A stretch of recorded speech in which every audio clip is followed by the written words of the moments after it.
آئیے جس آیت کریمہ کی حسین جز کی میں نے تلاوت کی ہے سیدھا ترجمہ سن لیں۔ ارشاد ربانی ہے من المؤمنین رجال صدقوا ما عاہدوا اللہ علیہ۔ ترجمہ مطلب اس کی تفسیر، اس کا اچارن کیا ہے؟ مومنین میں سے، من المؤمنین، مومنین میں سے کچھ مرد، کچھ پرش ایسے ہیں جو پورا کر دیتے ہیں اس وعدے کو جو انہوں نے اللہ سے کیا۔ آگے ہے فَمِنْهُمْ مَنْ قَضَى نَحْبَهُ وَمِنْهُمْ مَنْ يَنْتَظِرُ۔ کچھ ایسے ہیں جو وعدہ پورا کرتے کرتے اللہ کی راہ میں شہید ہو جاتے ہیں، اور کچھ وہ ہیں جنہیں شہادت کا انتظار رہتا ہے، اور اللہ کے اس قول میں کوئی تبدیلی کی گنجائش نہیں۔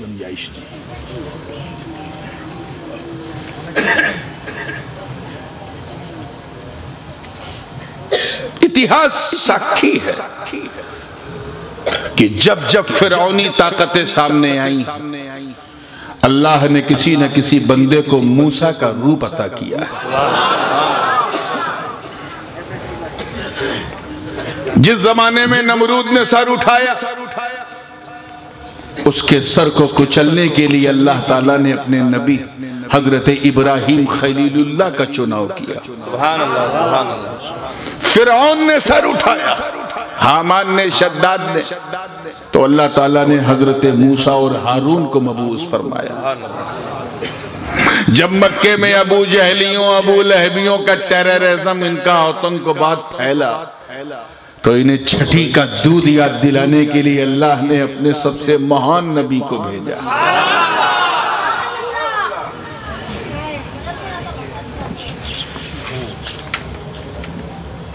سوال پیدا ہوتا ہے کہ ایک فرعون تھا، ایک نبی، دو نبی آئے، ایک نمرود کے سامنے ابراہیم اور اسماعیل آئے، اسحاق آئے، حامان و شداد کے سامنے چند بنی اسرائیل کے انبیاء آئے، ایک ابو جہل کے سامنے میرا نبی آیا، ابو لہب کے سامنے آیا، عتبہ کے سامنے، شیبہ کے سامنے، امیہ بن خلف کے سامنے۔ ایک فرعون تھا تو ایک نبی، تب نبی آتے تھے، اب تو گلی گلی میں فرعون گھوم رہے ہیں۔ ہر شہر میں نہ جانے کتنے شداد، کتنے حامان، کتنے فرعون، کتنے نمرود گھوم رہے ہیں۔ اللہ جانے سید پور میں کتنے فرعون۔ جب نبی کی ضرورت کم تھی تب نبی آ رہے تھے، جب نبی کی ضرورت زیادہ ہے تو نبوت کا دروازہ بند۔ آقا نے اپنا قدم ناز دھرتی پہ رکھا، اللہ نے نبوت کا دروازہ بند کر دیا۔ اے اللہ معاملہ کیا؟ پہلے نبی آیا کرتے تھے، اب نبی آنا بند۔ سینکڑوں کافر تھے تو نبی آتے تھے، اب کروڑوں کافر ہے تو نبی آنا بند۔ آواز آئی، گھبراتا کیوں؟ توجہ رہا، اللہ کہتا آواز آئی، رہنمائی ہوئی، عالم خیال میں جواب ملا کہ سن، توجہ رہے، سن، میں نے نبوت کا دروازہ بند کیا ہے، نبوت کا، ہدایت کا نہیں۔ ہدایت کا دروازہ صبح قیامت تک کھلا رہے گا۔ ارے جو کام پہلے نبی کیا کرتے تھے اب گلی گلی میں ولی وہ کام کیا کریں گے۔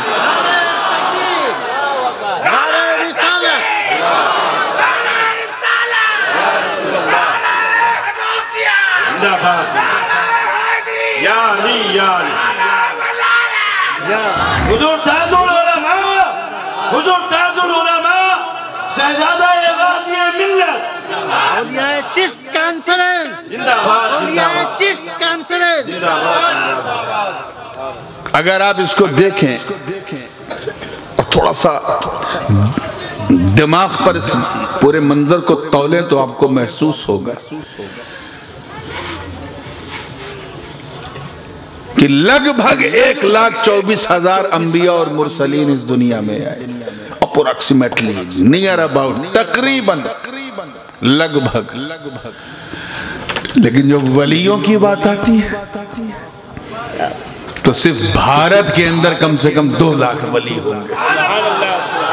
بنگلہ دیش میں ہر 4 جانب اولیاء، پاکستان میں 1.25 لاکھ سارے انبیاء، اور صرف پاکستان میں دیکھو تو 1.25 لاکھ.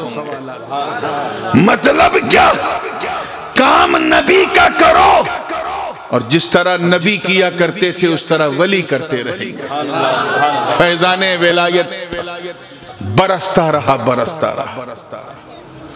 اس کو یوں سمجھو، اولیاء چشت کانفرنس ہے، اس لیے اسے کلیئر کرنا بہت ضروری ہے.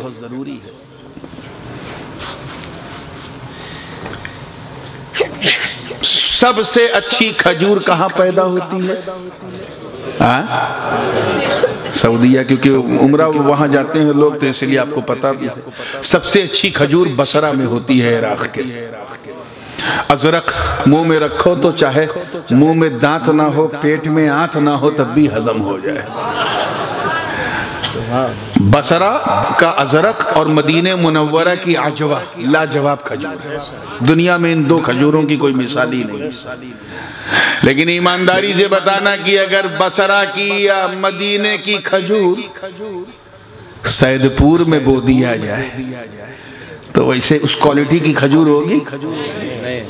تو کیا نکلے گا؟ تاڑی نکلے گی. کیا سمجھے آپ؟ اس کا مطلب یہ نہیں کہ یہاں کی زمین خراب. زمین تو شر و شریشت مہان ہے.